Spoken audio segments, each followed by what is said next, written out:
नगरपालिकेत नगराध्यक्ष पदाचा पदग्रहण सोहळा उत्साहात मुदखेड शहराच्या वेगानं विस्तार होत असताना फक्त इमारती उभ्या राहणं पुरेसे नाही, दर्जेदार पायाभूत सुविधा आणि नियोजन याशिवाय शहराचा संपूर्ण विकास साध्य करता येणार नाही।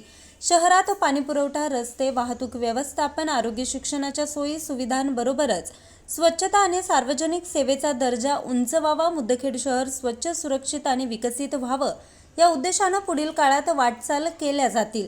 नवनिर्वाचित नगराध्यक्ष, नगरसेवक, नगरसेविका यांनी शहरवासियांच्या मूलभूत सुविधांवर लक्ष केंद्रित करत मूलभूत सुविधांवर ठाम भर द्यावा, असं प्रतिपादन राज्याचे मुख्यमंत्री लोकनेते अशोकराव चव्हाण यांनी येथील नगर परिषदेत लोकनियुक्त पहिल्या महिला नगराध्यक्ष सौभाग्यवती विश्रांतीताई महादेव पाटील कदम यांच्या नगराध्यक्ष पदाचा पदग्रहण सोहळ्याप्रसंगी नगरपरिषद प्रांगणात 2 जानेवारी रोजी आयोजित जाहीर सभेत बोलताना सांगितलं आहे।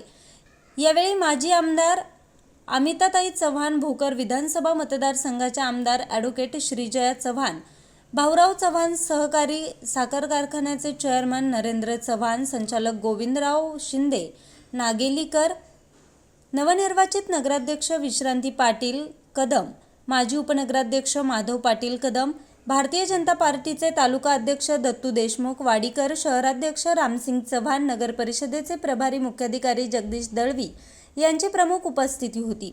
सभेच्या प्रास्ताविकातून माजी उपनगराध्यक्ष तथा नगराध्यक्षाचे यजमान माधव पाटील कदम यांनी मुदखेड शहरवासीय व चव्हाण कुटुंबियांच्या विश्वासाला आगामी काळात कुठलाही तडा जाऊ दिला जाणार नाही, त्यांच्या नेतृत्व आणि मार्गदर्शनाखाली शहराच्या सार्वजनिक विकासाचं नवं स्वप्न आगामी काळात साकार केलं जाईल अशी ग्वाही दिली।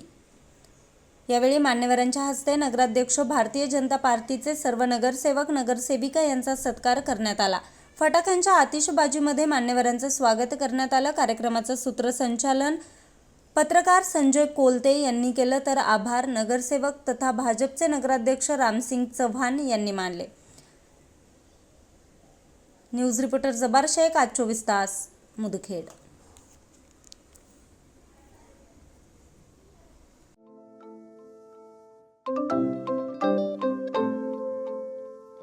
नवनवीन आणि ताज्या घडामोडींसाठी आज 24 तास सबस्क्राईब करा। त्याचबरोबर बेल आयकॉनवर क्लिक करा आणि मिळवा आमच्या बातम्यांच्या नोटिफिकेशन्स। तसेच आज 24 तासची प्रत्येक बातमी आपल्याला कशी वाटली हे कळवा, लाईक करून, कमेंट करून आणि आमच्या बातम्या शेअर सुद्धा करा।